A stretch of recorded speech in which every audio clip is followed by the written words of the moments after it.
Guys welcome back to my mini blog. So আজকে ব্লগটা হচ্ছে রাখি সেলিব্রেশনের উপরে। তো আমার আদিরার ফার্স্ট রাখি, এটা 2024-এর।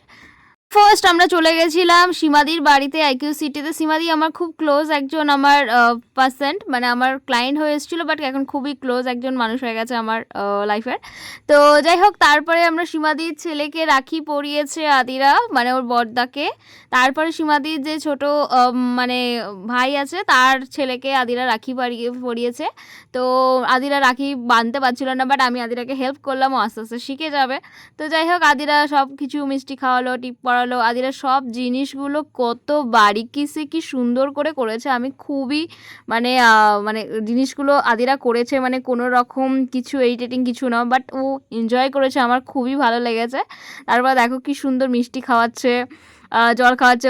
ওর জল চেষ্টা পেয়ে গেছিলো, তারপর ও খেতে যাচ্ছিলো। তারপর গিফট নিয়েছে, আবার গিফটও দিয়েছে। তারপরে ফটো তুললো, মানে তারপর কিন্তু ওর চোখ ছিল চকলেটের উপরে। তো তারপরে আদিরার পাপাকে সীমা দিদি রাখি পরালো। এই ইয়ারে সীমাদিকে অত ভালো গিফট দেওয়া হয়নি, নেক্সট ইয়ার পাক্কা আমার তরফ থেকে খুব ভালো একটা গিফট থাকবে। তারপর আমাদের রাখি পরানোর সেশন কমপ্লিট হওয়ার পরে চলে আসলো কেক কাটার সেশন। আজকে আমাদের স্পেশাল কেক আছে ব্ল্যাক ফরেস্ট।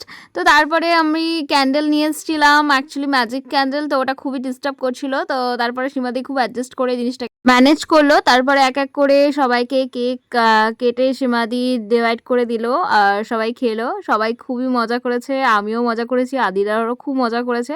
তারপরে আমরা পায়েস খেলাম। তারপর আমাদের নেক্সট আরও কয়েকটা বাড়িতে যাওয়ার আছে, বিকজ টাইমটা খুবই কম ছিল, 9টার মধ্যে শুভ টাইম ছিল। তো চলে আসলাম মামন্দির বাড়িতে। মামন্দি হচ্ছে আমার মাসির মেয়ে, আর তার ছেলে হচ্ছে সায়ন। তো আদিরা দাদা হচ্ছে। তো আদিরা চলে গেল দাদাকে রাখি পরাতে, খুব ভালোবাসা হলো। রাখি পরানোর পর আমরা চলে আসলাম আমাদের বাড়িতে, সো মানে নতুন পল্লী। তো তারপরে এটা হচ্ছে আমাদের বাড়িতে ভাড়া থাকে বাচ্চাটা, খুবই দুষ্টু খুবই দুষ্টু। আর ও বলছে সবাই রাখি পরাচ্ছে, আমাকে পরাতে হবে। তো আমি বললাম ওকে বাবা, আমি তোমাকে পরাচ্ছি। তো আমি একটা রাখি এক্সট্রা ছিল, ওটা পরালাম, ওকে চকলেট দিলাম, তারপর খুশি। তারপর আদি দাদুকে রাখি পরালো, দাদু রাখি পরলো। দাদু মর্নিং থেকে বসেছিল যে আদিরার হাতে রাখি পড়বে, বাট আদিরার মা টাইমই হচ্ছিল না। তো যাই ফাইনালি সবকিছু কমপ্লিট হলো খুব ভালোভাবে। রাখির ব্লগটা এই পর্যন্ত, আবার নেক্সট ব্লগে দেখাবে। টাটা।